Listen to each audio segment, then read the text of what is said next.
সংগ্রামী খুলনাবাসী, 12ই ফেব্রুয়ারি বাংলাদেশের ইতিহাসে একটি নির্বাচন হয়েছে, যে নির্বাচনে এদেশের জনগণ 15.5 বছর পরে ভোট কেন্দ্রে ভোট দিয়েছিল। তাদের আশা ছিল জুলাই বিপ্লবের মাধ্যমে 1600 তরুণ যুবকের রক্তের বিনিময়ে 40,000 শ্রমিক জনতার আহতার মাধ্যমে রক্তাক্ত যে বাংলাদেশ তৈরি হয়েছিল, তাদের যে স্লোগান ছিল বৈষম্যহীন মানবিক ইনসাফ ভিত্তিক বাংলাদেশ, সেই বাংলাদেশ তৈরি করবার জন্য আমাদের এই বাংলাদেশে 72 সালে যে সংবিধান রচিত হয়েছিল, সেই সংবিধানের সংস্কার প্রয়োজন ছিল।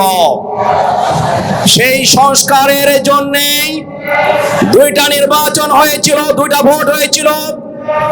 জাতীয় নির্বাচনের ভোট, সংবিধান সংস্কারের জন্য গণভোট।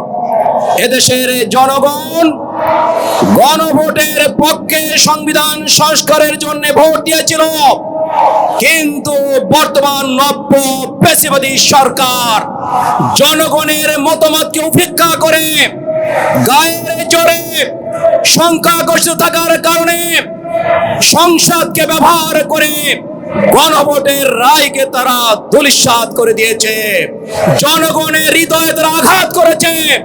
আমরা চাই সংবিধানের সংস্কার, গণভোটের আজ যে দাবি জনগণের, সেটাই সরকার দ্রুত মেনে নিক।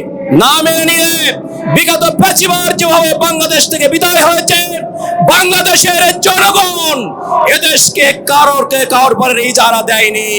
আওয়ামী লীগকে ইজারা দিছিল না, বিএনপিকেও স্থায়ী ইজারা দেয়নি। জনগণের মতামত অপেক্ষা করলে জনগণই সিদ্ধান্ত নেবে যে গণভোটের রায় কিভাবে বাস্তবায়ন করতে হবে। সবাইকে ধন্যবাদ। আসসালামু আলাইকুম ওয়া রাহমাতুল্লাহ।